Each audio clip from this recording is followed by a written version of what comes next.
Ancient பீப்புளுக்கு international connection இருந்ததை பற்றி தான். நம்மளோட வரலாறு என்ன சொல்லுதுன்னா, 1498 வாஸ்கோடகாமா இந்தியா வரத்துக்கு முன்னாடி வரைக்கும் நம்ம இந்தியன் பீப்புளுக்கு வெளிநாடு கூட எந்த கனெக்ஷனும் இல்லைன்னு சொல்கிறாங்க. இந்த ஹிஸ்ட்ரி தவறுன்னு ப்ரூவ் பண்ண போகிறது தான் இந்த வீடியோ.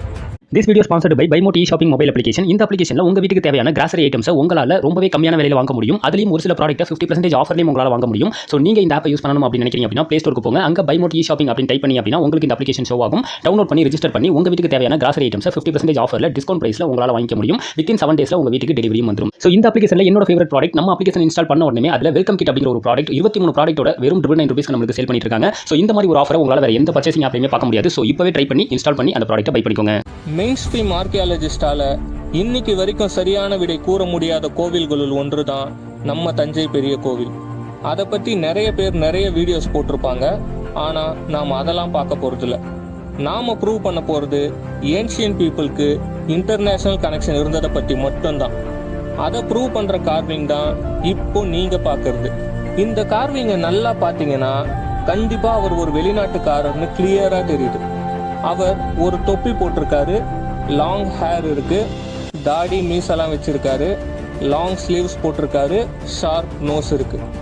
இப்போ நமக்கு ஒரு சந்தேகம் வரும், இது ஏன் ஒரு இந்தியன் பர்சனா இருக்க முடியாதா அப்படின்னு. இந்த கார்விங்கை நீங்க பாத்தீங்கன்னா Indian people, especially Tamil people, அவங்க முடிய சைட்ல கொண்டை போட்டிருக்காங்க.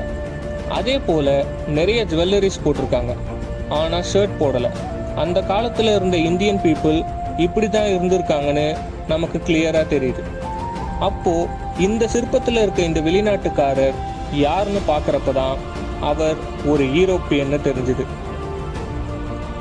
இந்த கோவில் கட்டப்பட்ட வருடம் கிபி 1010 அதே காலத்தில் வாழ்ந்த யூரோப்பியன் கிங்க தான் இப்போ நாம இந்த போட்டோல பாக்குறோம். இவரை பார்த்தீங்கன்னா அந்த கார்விங்ல பார்த்த அதே தாடி, மீச, sharp nose, long hair, long sleeves எல்லாமே பெர்ஃபெக்டா மேட்ச் ஆகும். ஆனா தொப்பிக்கு பதில் கிரவுன் போட்டிருக்காரு. ஸோ இந்த கார்விங் யாரோ ஒரு யூரோப்பியன் பர்சனை தான் குறிக்குதுன்னு கிளியரா தெரியுது. ஏன்னா அந்த காலத்துல இந்த கார்விங்க்கு ரிலேட்டடா இருந்த ஒரே பர்சன்ஸ் யூரோப்பியன் பர்சன்ஸ் மட்டும்தான். எந்த ஒரு தொழில்நுட்பமும் இல்லாம எப்படி இந்தியா அண்ட் யூரோப் கனெக்ட் ஆச்சுன்னு நினைக்கிறப்போ நமக்கு ரொம்ப ஆச்சரியமா இருக்கு. சரி, வேற ஏதாச்சும் கார்விங் வேற வெளிநாட்டுக்காரரோடது இருக்குதா நம்ம தஞ்சை பெரிய கோவில்னு தேடுறப்பதான் இந்த சைனீஸ்காரரோட கார்விங் நமக்கு தெரிஞ்சுது. இவரை பார்த்தீங்கன்னா அவருக்கு பெரிய மீசையும் தாடியும் இருக்கு. இப்போ இந்த ஏன்ஷியன் பெயிண்டிங்கை பாருங்க. ஒரு காலத்துல சைனாவை ரூல் பண்ண கிங்கோடது. அவருக்கும் அதே போல பெரிய மீசையும் தாடியும் இருக்கு.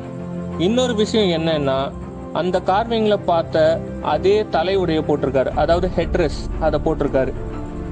இந்த 2 கார்விங்ஸும் நமக்கு என்ன சொல்லுதுன்னா, 1498 முன்னாடியே ஏன்ஷியன்ட் இந்தியன்ஸ்க்கு வேர்ல்டு லெவல்ல லிங்க் இருக்குன்னு நமக்கு தெரிய வருது. முக்கியமா நம்மளோட தமிழ் மன்னன் ராஜராஜ சோழனுக்கு இன்டர்நேஷ்னல் லிங்க் இருந்துச்சுன்னு ப்ரூவ் ஆயிருக்கு. எந்த ஒரு தொழில்நுட்பமும் இல்லாம அந்த காலத்திலேயே உலகத்துல இருக்க டிஃப்ரெண்ட் சைட்ஸ்ல இருக்க டிஃப்ரெண்ட் நாட்டோட கனெக்ஷன் நம்ம இந்தியா கூட இருந்திருக்கு. இது கண்டிப்பா சாத்தியமே இல்லை.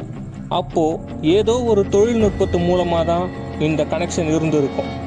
அது இப்போ நாம யூஸ் பண்ற டெக்னாலஜியா இருக்கலாம், இல்லைனா வருங்காலத்துல யூஸ் பண்ண போற டெக்னாலஜியா இருக்கலாம். ஹிஸ்டரி ரிப்பீட்ஸ் இட் செல்ஃப் என்ற வரிகளுக்கு ஏத்த மாதிரி வரலாறுல என்ன நடந்ததோ அதுதான் இப்போ மறுபடியும் நடக்குதா என்ற எண்ணம் நமக்குள்ள எழுது. எப்படி பார்த்தாலும் ஏதோ ஒரு டெக்னாலஜி அந்த காலத்துல இருந்திருக்கு. அது என்னன்னு இன்னைக்கு இருக்க டெக்னாலஜி வச்சு கூட கண்டுபிடிக்க முடியல. சரி, எப்படியோ நாம 1010 கட்டின தஞ்சை பெரிய கோவில்ல இருக்க கார்விங்ஸை வச்சு 1498 தான் முதல் யூரோப்பியன் இந்தியா வந்தார்னு இருந்த ஹிஸ்டரிய தவறா இருக்கலாம்னு ப்ரூவ் பண்ணியிருக்கோம். காலம் பதில் சொல்லட்டும்.